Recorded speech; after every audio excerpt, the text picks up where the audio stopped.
Next time on Quest Givers. Hey, wait a minute. It's this time on Quest Givers. We're going to talk about ending a session with cliffhangers or bottlenecks. If you're looking for adventure, grab the modules each month to support the channel and play the campaign with your gaming group. You're sure to get hooked on adventure. And of course, purchasing those modules help to support the making of these videos so that you get them for free on YouTube. Our Kickstarter is on September 1st, and that's fast approaching. It's coming along really, really nicely, and we hope to see you all there. But of course, that's more the end of the campaign. So how does one end a session? You know, we're going to talk about bottlenecks and cliffhangers, but it's like the one thing we've got a few comments from people that have said, you know, like, we'd like to know how you actually draw the session to a close. You can end it with cliffhangers and bottlenecks. Like the players get to kind of a point where, for like a bottleneck, they get to a point where, you know, the decision's got to be made, or they get to a cliffhanger where a cliffhanger, you know, is a thematic device where your favorite show or adventure ends where something exciting happens. It's kind of like just before the start of the next thing. It's like something exciting happens, and then, okay, we're gonna pause here and we'll see you next time. You know, you're like, I gotta see you next week. But that, you know, that gets your players to be like excited for the next session, right? You don't always have to, you know, end on a cliffhanger or that kind of thing, or some important decision. It can be like a simple, you know, you could end on a transition, right? You could end on where the party is winding down. So it's a transition, like we're all resting, and you know, then we're gonna be ready for the next adventure. Or maybe in our case, you know, you're going to the city, you're going to the dark city, you're going to Fusterberg, and you end up there. You know, you're not. It's just kind of narratively takes you there, and then you start from that point. If you have taken a look at our little PDF, how to run a successful RPG campaign, available on questgivers.com at a low price, you will see, if you're using that structure in each of your sessions, it has a natural end to it. You know, you're forced to kind of think of, how is this going to end? So that's the first part, is having a structure to your story helps you with ending that particular story. But if you've got a meta structure, which is basically the whole campaign is run this way, you then also have that, you know what's going to be happening next. So, you know, in our previous videos, probably about 5 videos back now, is the foreshadowing. We talked about foreshadowing. And once you know the structure and you can foreshadow things, people can see that there's a lot more to come. There's a lot more that's going to be happening in this world. So they're eager to continue. And, you know, for us as module writers, this is very important. It's like a cornerstone of what we want people to have the sense. We want to know what happens next in the story. So we're not usually using cliffhangers. It's not something that we narratively do a lot. But because you can see that there's a lot more to this world and a lot more happening, that's what hooks them in and starts reeling them in. And you as the game master are like, oh, this is pretty good. This is making me look good. I'm looking good. I better buy more of these modules. Well, so from a marketing standpoint, it works for us. But for you as the GM, it works because the ultimate thing is you want to keep playing the game. You want to keep having fun as the GM, preparing these games and running these games for your players. That's the whole fun of the game. And that's what we want. We want to give you the catalyst to actually doing that. So that PDF is important as far as looking at the structure. And as Scotty said, you can end on a transition. Most of them will end on a transition. You're going to travel to a new town, or you know, you're in a town and you can rest. There's all these kind of things that you can do. But another thing you can do is end at the beginning of a scene. So you can describe the beginning of the next adventure. You could do like the first, if you were doing one of our modules, you could do the first opening lines of the next module. And then again, we'll at next time, because they're kind of written that way. They're kind of like, it's written to entice you to want to go forward. So if you stop at that as a cliffhanger, it's like you've arrived at the dark city, the Fusterberg in the current module, you know, like, okay, we want to do, sorry, next time we'll take it up from there. You know, they're going to be champing at the bit. They want to come back and play some more. So that's key. And a cliffhanger really works that way. So sort of what kind of cliffhangers would you suggest are good for the GMs to think about? The quest givers. Yeah, like you said, our modules really don't really necessarily end on cliffhangers, but you know, the way life works is sometimes, you know, when you're playing RPGs, it's not a game where you have Monopoly where you sit down and play for a couple hours, right? It's the session could take longer or shorter depending on what your players do.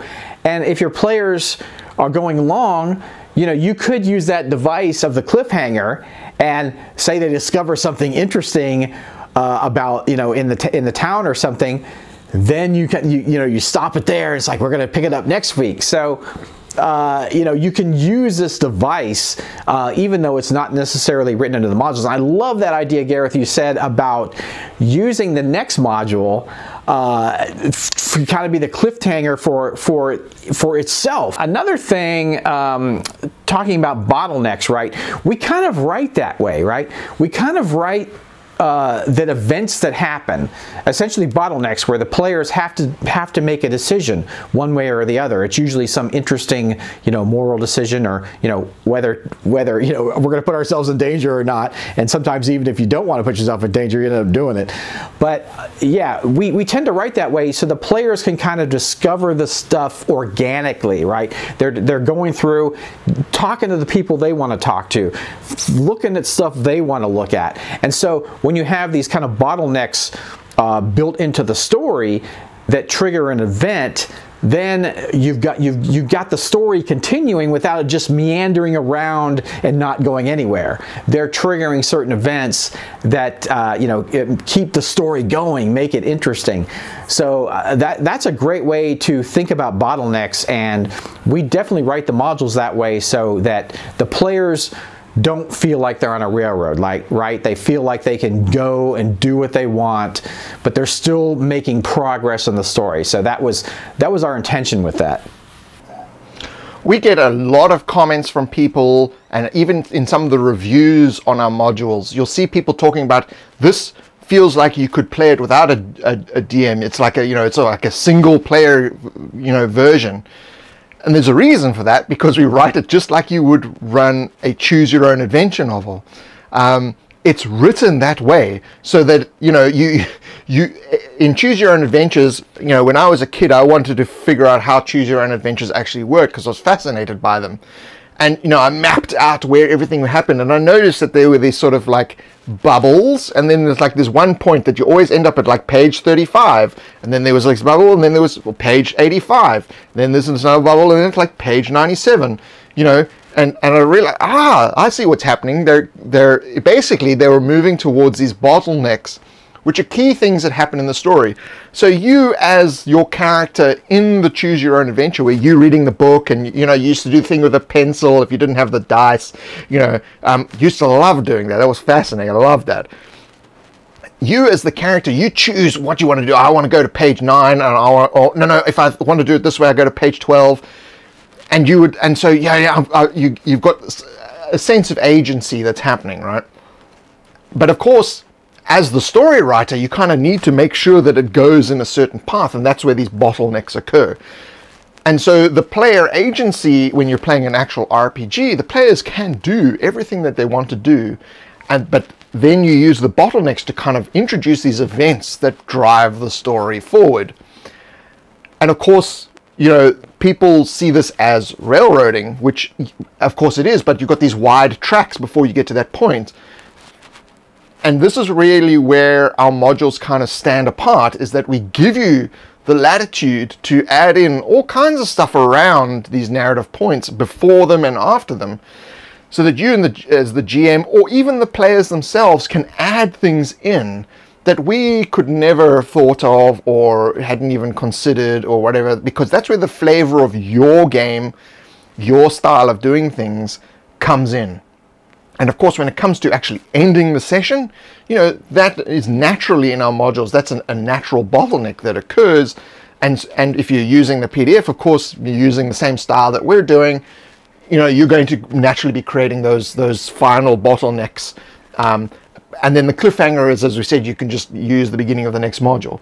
But really, the cliffhanger is, I mean, the term comes from you stop the story while the person's hanging on the cliff. You don't know whether they're going to fall off or not. I mean, you don't know if Scotty's going to fall down right now, right? So that's where the literal term actually comes from. And that's how you can think of it. It's just like you can stop in the middle of the action where there's a point where you don't know if the orc raises his axe. You've got 1 hit point left. Okay, next session we'll be playing on Tuesday. What about the orc? What's happening? Oh, you'll find out next week when you actually make the effort to come to my house and sit here for another 3 hours. You know, because that's what you want to motivate the players to keep coming back. And that's why I think, and people can correct me in the argument section below, those who've asked this question, they want to know how to end a session, because they want to know how do they bring it to a natural close so that they can have another session. I think that's the most important motivation behind wanting to know how to end a session properly, is to motivate people to come back for more. And the only time that this doesn't apply is when you're playing a one-shot. But why are you playing a one-shot? You want to introduce people to the game, so you want them to come back for more. So what I normally do, or I like to do in some of my one-shots, is make sure that it feels like this is an open-ended thing. Yes, the story has come to a conclusion, but there's a whole wide world out there. Because if they get a sense that there's a whole wide world out there, they want to play some more. So they may say, oh, would you be interested in running some more of these? Or would you be interested in, you know, that's what you want to get. Another thing that we could talk about is kind of an environmental bottleneck, which is what we have going, you know, in the North Road campaign itself, because as you're following the narrative thread, right? You're also following the North Road, and you know, the adventures themselves are like, you know, the bottlenecks on the story, where you get caught up, you get embroiled on your journey, you know, north to this final conclusion, whatever it is, you know. So yeah, that's another way to think about, you know, bottlenecks, to think about the, you know, the environmental ways, you know, like for the example of Lord of the Rings, right? They had to go through the Mines of Moria. That became a bottleneck where they you know, all the other options were closed to them, and they had to do, as terrible as it was, you know, as much as Gandalf didn't want to go in there, they ended up having to do it. You know, and it changed the party forever, actually. You know, it literally changed the party emotionally and literally, you know. So yeah, these can always be, you know, adventures center around this. You know, they center around, you know, where and when the players can go places. So, and like Gareth said, we don't think of this like a railroad. You know, we think of it where, because you can add everything you want between those points, those narrative points. We think of it as a point where, you know, it's a succinct point where something happens that changes, you know, the life. And, you know, when they went into the Mines of Moria, they still made all their own decisions, you know, and had their own mishaps and that kind of thing. It wasn't, you know, once they got in there, it wasn't, you know, oh, you got to do this and this and this and this exactly. You know, the characters all did things on their own.